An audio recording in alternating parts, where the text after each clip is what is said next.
अस्सलाम वालेकुम नाजरीन, मैं सैयद आमिर हनीफ़, आप देख रहे हैं गवाह न्यूज़। आयरन लेडी नोएरा शेख एक बार फिर पूरी ताकत, तवानाई, नए जोश, जज्बे और वल्वले के साथ मैदान में वापस आ गई हैं और 31 मार्च को अपने बिजनेस हेडक्वार्टर में इन्होंने एक बार फिर ऐलान किया कि इनकी कंपनी के किसी भी इन्वेस्टर को एक दमड़ी का भी नुकसान नहीं होगा, क्योंकि वो ना तो विजय माल्या है और ना ही नीरव मोदी के देश छोड़कर देश का पैसा लूटकर फरार हो गए।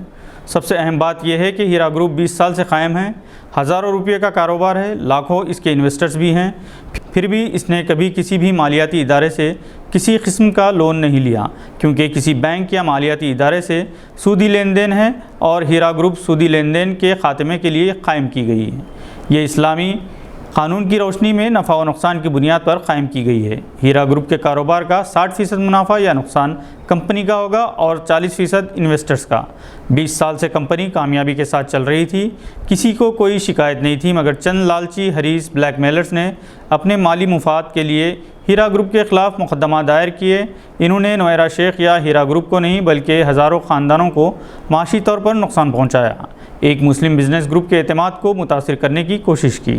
नोएरा शेख ने कहा कि वो न सिर्फ हिंदुस्तान की बेटी हैं, बल्कि वो एक ऐसे कौम से ताल्लुक़ रखती हैं जो ईमानदारी, दयानतदारी जिसकी पहचान है। डॉक्टर नोएरा शेख ने इस बात पर भी अफसोस का इजहार किया कि ब्लैकमेलर्स ने एक खातून को परेशान किया। इन्होंने कहा कि हीरा ग्रुप की मुल्क भर में 87 जायदादें हैं, इसलिए सरमाया महफूज है। सुप्रीम कोर्ट ने SFIO को हिदायत दी है कि हीरा ग्रुप का डेटा वापस कर दिया जाना चाहिए। जैसे ही डेटा मिल जाएगा, जो चाहेंगे इन्हें इनका पैसा मिल जाएगा। सुप्रीम कोर्ट ने रकम की वापसी के लिए मुकदमा दायर करने वाले इन्वेस्टर्स को रकम की वापसी के लिए जायदाद फ़रोख्त करने की हिदायत दी। डॉक्टर नोएरा शेख ने बताया कि वो एक खातून है, मगर इन्हें 27 मरतबा हिरासत में रखा गया, 810 दिन पुलिस तहवील में रखा गया।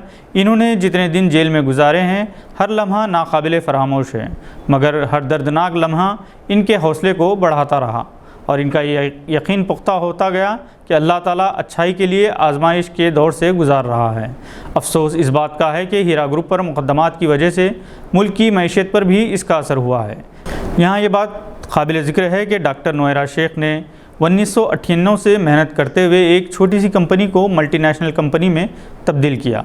तिरुपति में जामियातुन निस्वान एक कारपोरेट तर्ज की जामिया है। इसके ख़िलाफ़ भी बीजेपी, बजरंग दल और हिंदू इंतहा पसंद तंजीमों ने 40 दिन तक तिरुपति में मुसलसल एहतजाज किया, मगर इस आयरन लेडी ने इन सब का मुकाबला किया और क़ानूनी लड़ाई लड़ते हुए इन हिंदू ताकतों को खाक चटाई। हीरा ग्रुप गुज़िश्ता 50 साल के दौरान पहली ऐसी कंपनी है जो इतने नशे व फराज से गुजरने के बावजूद दोबारा आवाम के दरमियान मौजूद है। बावसूख इत्तला के मुताबिक जिन्होंने हीरा ग्रुप के ख़िलाफ़ मुकदमा दायर करने इन्वेस्टर्स एसोसिएशन कायम करके मुहिम चलाई थी, वो ख़ुद संगीन मुकदमात में मुलव्वस होकर मुल्क से फ़रार बताए जाते हैं। क्या इमरान खान अपनी कुर्सी बचा पाएंगे? आसार तो इनके इक़्तिदार से बेदखली के नज़र आ रहे हैं, क्योंकि इनके मुखालिफिन की तादाद में मुसलसिल इजाफ़ा होता जा रहा है।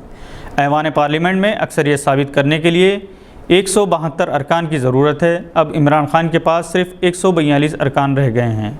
ऐवान पार्लियामेंट में अरकान की मुसलसिल हंगामा आराई की वजह से कार्रवाई रोक दी गई थी।